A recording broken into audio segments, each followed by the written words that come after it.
Por que esquecemos em quem votamos, o segredo que controla a democracia? Olá, mentes inquietas. Você já se perguntou por que, eleição após eleição, parece que caímos sempre no mesmo erro? Promessas quebradas, escândalos esquecidos, e mesmo assim voltamos a confiar. Hoje não vamos falar de política, não. Vamos fazer uma viagem muito mais profunda. Vamos mergulhar no cérebro humano, na nossa psicologia, para entender por que nossa memória política é tão frágil. E te prometo uma coisa: quando você terminar de assistir a este vídeo, a forma como você vê as notícias, as campanhas e até suas próprias decisões vai mudar para sempre. Todos conhecemos a ideia principal, certo? É o clássico pão e circo. Um político comete um erro crasso, um escândalo estoura, mas alguns meses depois ele inaugura uma ponte ou anuncia uma pequena ajuda econômica e de repente a raiva se dilui. É a memória de curto prazo em sua expressão máxima, o mais recente pesa muito mais que o antigo, por mais grave que fosse. E não acontece só com os grandes escândalos. Pense nas promessas eleitorais. Um candidato promete baixar os impostos, criar empregos, melhorar a saúde. Passam-se 4 anos e talvez nada disso tenha sido cumprido. Mas na nova campanha ele volta com promessas frescas, com uma energia renovada e nosso cérebro incrivelmente se concentra na nova promessa, não no histórico das não cumpridas. É como perdoar aquele amigo que sempre chega atrasado porque hoje, justo hoje, chegou pontual. Essa fragilidade da memória não é uma falha moderna, é quase uma característica de sobrevivência. Imagine nossos ancestrais na savana. Era muito mais útil lembrar onde você encontrou fruta ontem do que do leão que quase te devorou há 1 ano. O cérebro evoluiu para priorizar a informação imediata e relevante para a sobrevivência do agora. O problema é que esse mesmo sistema operacional, tão útil para sobreviver na natureza, nos prega peças na complexidade de uma sociedade democrática. Então, temos escândalos que são esquecidos, promessas que são renovadas e um cérebro projetado para o presente. Esta é a ponta do iceberg, o que todo mundo mais ou menos intui. Mas se isso é o que vemos na superfície, que motores secretos o movem por baixo? Aqui vem a primeira grande revelação. Não é só que esqueçamos, é que nosso cérebro reescreve ativamente o passado para que ele se encaixe em nossas decisões presentes. Este fenômeno, conhecido em psicologia, poderia ser descrito como uma racionalização pós-voto. Se você votou em alguém, sua mente trabalhará horas extras para justificar essa decisão, minimizando seus erros e amplificando seus acertos. Não é que você não se lembre do escândalo, é que seu cérebro diminui o volume para que você não sinta que se enganou. Entender isso é uma ferramenta poderosíssima. Por um lado, permite que você analise os outros e a si mesmo. Se você vê alguém defendendo um político com unhas e dentes apesar da evidência, não é que seja bobo, é que seu cérebro está protegendo sua própria decisão passada. Essa é a bandeira vermelha, o risco, cair na mesma armadilha, mas a oportunidade é usá-lo para sua própria proteção. Antes de uma eleição, em vez de se perguntar, gosto deste candidato agora, pergunte-se, que decisões minhas passadas estão me fazendo ver este candidato com bons ou maus olhos? Isso te obriga a ser seu próprio advogado do diabo. Há uma regra invisível que governa grande parte disso, o viés de confirmação. Nosso cérebro não é um buscador da verdade, é um buscador de confirmação. Ele busca ativamente provas que apoiam o que já acreditamos e descarta as que o contradizem. É como quando você compra um carro de uma marca e de repente só vê carros daquela marca na rua. Não é que haja mais, é que seu cérebro agora os filtra e os mostra a você. Com a política é exatamente igual. Você só vê as notícias e os dados que confirmam que os seus são os bons. E isso nos leva a um erro de fábrica mental fascinante chamado heurística de disponibilidade. Basicamente, nosso cérebro assume que se algo é fácil de lembrar é porque é muito importante ou frequente. Os meios de comunicação e os políticos sabem disso. Por isso, eles repetem um slogan simples ou uma imagem potente à exaustão. Não para que você a entenda, mas para que ela fique disponível em sua cabeça. A estratégia para contra-atacar. Ativa. Quando você ouvir uma ideia repetida muitas vezes, faça uma pausa e pergunte-se: isso é realmente importante ou só me parece porque ouvi 1000 vezes? Force-se a buscar ativamente a informação contrária àquela que não chega tão facilmente a você. Antigamente, em pequenas tribos, a lealdade ao grupo era a chave para sobreviver. Questionar o líder ou o consenso do grupo poderia significar a expulsão e, portanto, a morte. Nós herdamos esse instinto de lealdade tribal. Apoiamos nosso partido ou facção quase como se fosse nossa família, mesmo quando eles erram. A moral prática é brutalmente simples. Sua lealdade política não deveria ser incondicional como a familiar. Trate suas ideias políticas como hipóteses científicas, não como dogmas de fé. Se os fatos as refutarem, tenha a coragem de abandoná-las. Então, se juntarmos tudo isso, qual é a dedução-chave para a vida real? É esta: sua memória e suas opiniões políticas não são um reflexo passivo da realidade. São uma construção ativa do seu cérebro para te proteger, para que você se sinta coerente e para te manter leal à sua tribo. Portanto, o ato mais radical e honesto que você pode fazer é duvidar de suas próprias certezas, especialmente daquelas que te fazem sentir mais confortável. Saber disso te dá um poder imenso. Você deixa de ser um espectador passivo da política e se torna um analista da sua própria mente. Mas se você achava que já estava tudo claro, prepare-se, porque aqui a história se torna um verdadeiro caos. E aqui entramos no primeiro grande debate. Essa memória curta é uma falha do sistema que deve ser corrigida, ou é na verdade uma característica necessária? Por um lado, estão os que dizem que uma democracia saudável exige eleitores informados que se lembrem e punam a corrupção e a incompetência. O que está em jogo para eles é a prestação de contas, a própria qualidade da democracia. Por outro, há quem argumente que o esquecimento permite a governabilidade. Se as pessoas não perdoassem os erros, nenhum governo poderia avançar, viveríamos em um rancor perpétuo. Para eles, o que está em jogo é a estabilidade e a capacidade de seguir em frente. Há um mito muito difundido: as pessoas são burras e por isso esquecem. Mas isso é falso e sinceramente um pouco arrogante. As pessoas não esquecem porque são burras. Esquecem porque estão ocupadas. Ocupadas tentando chegar ao fim do mês, cuidando da família, vivendo sua vida. A política é apenas uma pequena parte do seu universo. Adoramos acreditar no mito do eleitor burro porque nos permite sentir mais inteligentes e exime os líderes de sua responsabilidade de comunicar com clareza e agir com integridade. E isso nos leva a um paradoxo maravilhoso e terrível. Para punir um político por suas mentiras passadas, você precisa se lembrar delas. Mas para se lembrar delas, você precisa prestar atenção constante à política. E se você presta atenção constante à política, você se expõe a mais manipulação, mais polarização e mais vieses.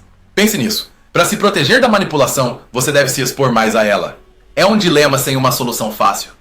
Agora, sejamos críticos com algo que todos aceitamos. A ideia de que os políticos podem começar do zero a cada 4 anos. É ético? Pense nisso em qualquer outra área. Você contrataria um gerente que arruinou sua empresa se ele prometesse que desta vez fará bem? Você confiaria suas economias a alguém que já te enganou? No entanto, na política lhe aceitamos esse apagar e recomeçar como algo normal. Não é isso uma abdicação de nossa responsabilidade como cidadãos? Outra controvérsia fascinante é como o próprio conceito de escândalo mudou. Há 50 anos, um escândalo podia ser uma mentira sobre uma política econômica. Hoje parece que nos tornamos imunes a isso. Os escândalos que realmente lembramos são os pessoais, os que atacam o caráter. Passamos de debater sobre a incompetência na gestão para debater sobre a moralidade pessoal dos líderes. E isso muda por completo as regras do jogo do esquecimento. No fundo, a memória curta do eleitor expõe um problema fundamental da condição humana: nosso desejo de acreditar em algo maior. Queremos acreditar em líderes que nos guiem, em um futuro melhor, em soluções simples. Esse desejo é tão poderoso que muitas vezes nos leva a esquecer voluntariamente as provas que demonstram que esse líder é falível, que o futuro é incerto e que as soluções são terrivelmente complexas. É a luta eterna entre nossa esperança e a dura realidade. Como você vê, não é um tema simples. Há paradoxos, dilemas éticos e mitos por toda parte. Não há bons nem maus, apenas um sistema complexo e um cérebro ainda mais complexo interagindo de formas caóticas. Você sobreviveu ao caos. Agora é hora de ver os detalhes que separam os curiosos dos verdadeiros conhecedores. Vamos com o primeiro detalhe para especialistas. Os psicólogos políticos falam de algo chamado raciocínio motivado. Não é só que esqueçamos ou justifiquemos. É que nossa capacidade de raciocinar, nossa inteligência é colocada a serviço de nossas crenças políticas. Uma pessoa muito inteligente não usará seu cérebro para encontrar a verdade, mas para encontrar argumentos mais sofisticados e convincentes para defender sua postura inicial, mesmo que seja errada. A inteligência se torna uma arma para o auto-engano. Há um conceito em neurociência chamado potenciação de longo prazo. Parece complicado, mas a analogia é perfeita. Imagine seu cérebro como um campo de grama. Cada vez que você pensa um pensamento, é como se caminhasse por aquele campo, deixando uma pequena trilha. Se você repete esse pensamento, a trilha se aprofunda. Com o tempo, ela se torna uma rodovia. É muito mais fácil e rápido para sua energia mental viajar por essa rodovia do que abrir um novo caminho. Por isso, as ideias políticas muito repetidas se tornam verdades automáticas. Mudar de opinião é, literalmente, como tentar abrir um novo caminho na mata com um facão enquanto você tem uma rodovia de 5 pistas ao lado. Todos falam dos vieses cognitivos, mas poucos se lembram de um herói silencioso, o economista Herbert Simon. Nos anos 50, quando todos acreditavam que o ser humano tomava decisões racionais e lógicas, ele introduziu uma ideia revolucionária, a racionalidade limitada. Ele disse que não somos estúpidos, mas que nossa mente tem limites de tempo, de informação e de capacidade de cálculo. Por isso, não buscamos a decisão ótima, mas a suficientemente boa. Essa ideia é a base de tudo o que entendemos hoje sobre por que um eleitor não pode nem deve processar toda a informação política existente. Agora, uma teoria rebelde que vira tudo de cabeça para baixo. A maioria acredita que as pessoas votam com base em ideias ou propostas. Mas uma escola de pensamento, liderada por pesquisadores como Christopher Akin e Larry Bartels, propõe que não é assim. Eles dizem que primeiro escolhemos nossa tribo política, nossa equipe, com base em nossa identidade, onde vivemos, nossa classe social, nossa religião, e só depois adotamos as opiniões e crenças dessa tribo. Não é penso assim, portanto sou deste partido, mas sou deste partido, portanto penso assim. É uma ideia que incomoda, mas explica muitas coisas. Aqui vai um detalhe científico que colide de frente com nossa intuição. Um estudo da Universidade de Michigan demonstrou algo chamado efeito rebote, ou backfire effect em inglês. Quando um grupo de eleitores recebia provas claras que contradiziam uma de suas crenças políticas mais enraizadas, não só não mudavam de opinião, mas se agarravam à sua crença original com ainda mais força. Ou seja, tentar corrigir uma informação falsa com fatos pode fazer com que a crença nessa falsidade se torne mais forte. Colide com nossa ideia de que a verdade sempre triunfa, certo? E o detalhe final que conecta tudo.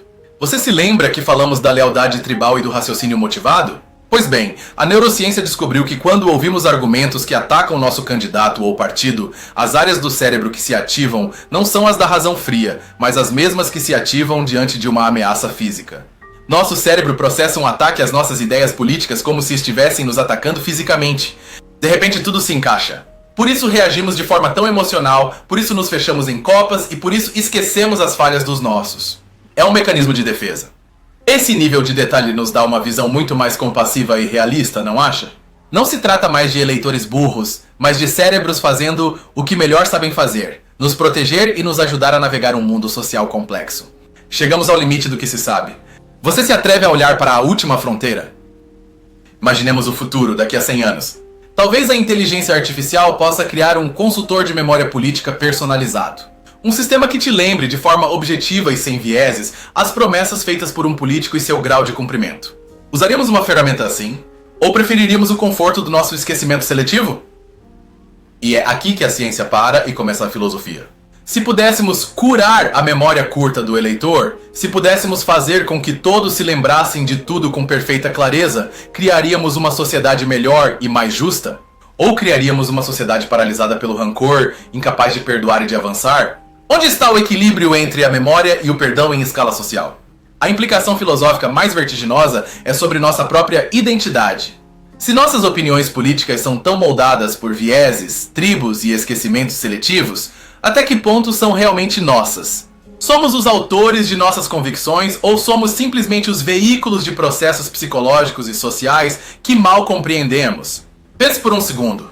Quem realmente escolhe quando você vota? E isso se conecta com o futuro da humanidade? Problemas como as mudanças climáticas exigem soluções de longo prazo e sacrifícios no presente. Mas nosso cérebro político, com sua memória curta e seu foco no agora, está terrivelmente mal equipado para enfrentá-los. Entender e talvez aprender a hackear nossa própria psicologia política poderia ser literalmente a chave para nossa sobrevivência como espécie. E aqui te deixo a última ideia, a mais provocadora. Talvez a democracia não funcione apesar da memória curta do eleitor, mas graças a ela.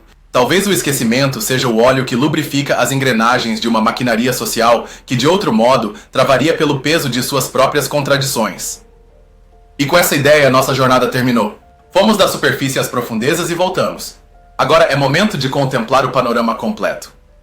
No início desta jornada, falamos dessa ideia tão familiar que os políticos se aproveitam da nossa má memória para que esqueçamos seus escândalos e promessas quebradas. Mas veja onde chegamos. Agora sabemos que não é simples má memória. É um balé complexíssimo de racionalização, de lealdade tribal, de rodovias neuronais e de defesas cerebrais diante de ameaças percebidas. Passamos de culpar o eleitor a entender a arquitetura de sua mente. A transformação é incrível. E agora te pergunto, diretamente, De toda esta jornada, dos vieses cognitivos às implicações filosóficas, que ideia mais te impactou ou te fez ver as coisas de uma forma completamente nova? Eu adoraria ler suas reflexões. Muitíssimo obrigado pelo seu tempo e sua curiosidade. Deixe sua resposta nos comentários, porque é lá que a conversa realmente ganha vida. Se você gostou dessa jornada às profundezas do conhecimento, inscreva-se e ative o sininho, porque temos muitos mais preparados para você. Obrigado por me acompanhar. Continue sempre questionando, continue sempre aprendendo. Da próxima vez que votar, quem estará realmente no comando?